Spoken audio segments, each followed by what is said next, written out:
इस वीडियो में हम संपर्क तल में रखे दो लेंसों की संयुक्त फोकस दूरी के लिए सूत्र का निर्माण करते हैं, जो कि बोर्ड की परीक्षा के लिए बेहद इंपॉर्टेंट है। उसके लिए एक फिगर बनाया गया है। दो पतले लेंस है, पतले लेंस का मतलब होता है उत्तल लेंस है।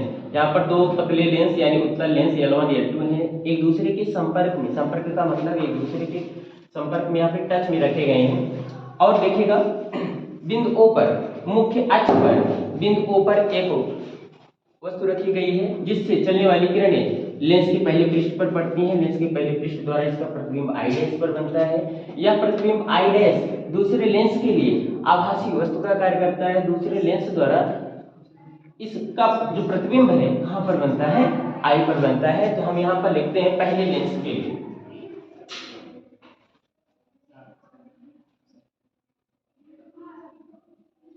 पहले लेंस के लिए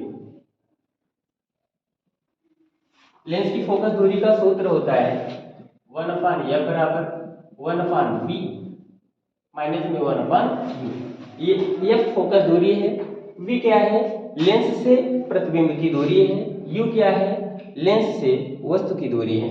तो देखिएगा पहला लेंस यहाँ पर यानी लेंस L1 के लिए हम लिखते हैं। यहाँ पर देखिएगा बिंदु O पर एक वस्तु रखी गई है। लेंस L1 द्वारा इसका प्रतिबिंब कहाँ पर बनता है, इसका प्रतिबिंब आई डैश पे बन रहा है। तो यानी लेंस से वस्तु की जो दूरी है u है और लेंस से प्रतिबिंब की दूरी क्या है, v डैश है। यानी इस सूत्र में जहां पर u है, u की जगह पे u रहेगा, लेकिन जहां पे v है, v की जगह पे हम v डैश रखेंगे। तो और इसकी जो फोकस दूरी है f1 है, तो यहाँ पर हम 1/f1 बराबर 1/v, प्रतिबिंब कहाँ पे बन रहा है, इस लेंस द्वारा v डैश पर बन रहा है। यहाँ पर हम लिखते हैं v डैश माइनस में 1/u। इसको समीकरण 1 कर लेते हैं। अब इस लेंस के द्वारा वस्तु का जो प्रतिबिंब आई डैश पे बन रहा है, ये प्रतिबिंब आई डैश दूसरे लेंस के लिए आभासी वस्तु का कार्य करता है। दूसरे लेंस द्वारा इस वस्तु का प्रतिबिंब कहाँ पे बनता है, आई पर बनता है। और आई की दूरी दूसरे लेंस से कितनी दूरी पे है, v दूरी पे है। तो हम यहाँ पर लिखते हैं दूसरे लेंस के लिए,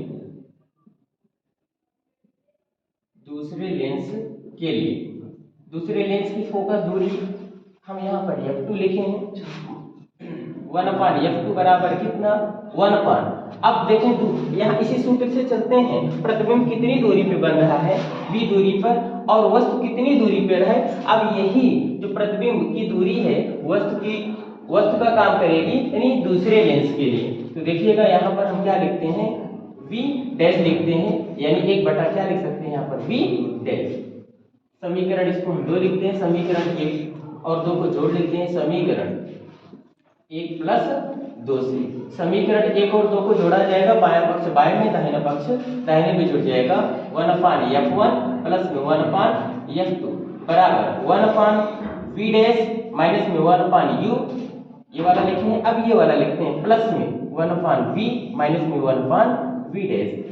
ये प्लस में है, ये माइनस में है, कट जाएगा। तो यहाँ पर 1/f1 प्लस में 1/f2 बराबर, प्लस वाला पहले लिख लेते हैं, माइनस वाला बाद में 1/v माइनस में 1/u। ध्यान दीजिएगा, अगर ऊपर देखें तो 1/v माइनस में 1/u की जगह पे हम क्या लिखे हैं, देखें 1/f, यानी जहां पर इतना है इसकी जगह पे हम 1/f लिख सकते हैं। तो यहाँ पर लिखें तो 1/f1 प्लस में 1/f2 बराबर क्या लिख सकते हैं, 1/f, या आप इसको सीधा करके लिख सकते हैं 1/f बराबर 1/f1 प्लस में 1/f2। ये हो जाएगा डेरिवेशन। चाहे यहाँ तक करें या इसको थोड़ा और बढ़ा के लिख सकते हो आप, कितना 1/f बराबर, इन दोनों का एलसीएम f1 f2 होगा। इसका इसमें गुणा, इसका इसमें गुणा, यानी तिरछा गुणा कर सकते हो। इसका इसमें आप करेंगे तो क्या हो जाएगा, f1, इसका इसमें करेंगे तो क्या हो जाएगा, f2, और दोनों का एलसीएम कितना आया, f1 × f2। अगर हमको फोकस दूरी, ओनली फोकस दूरी निकालना है, तो आप इसको ऊपर कर दीजिए, इसको नीचे, इसको ऊपर कर दीजिए, इसको नीचे। तो f बराबर कितना हो जाएगा, इसको आप ऊपर कर दीजिए, f1 × कितना हो जाएगा, f2 अब 10, f1 + f2। ये आपका डेरिवेशन हुआ।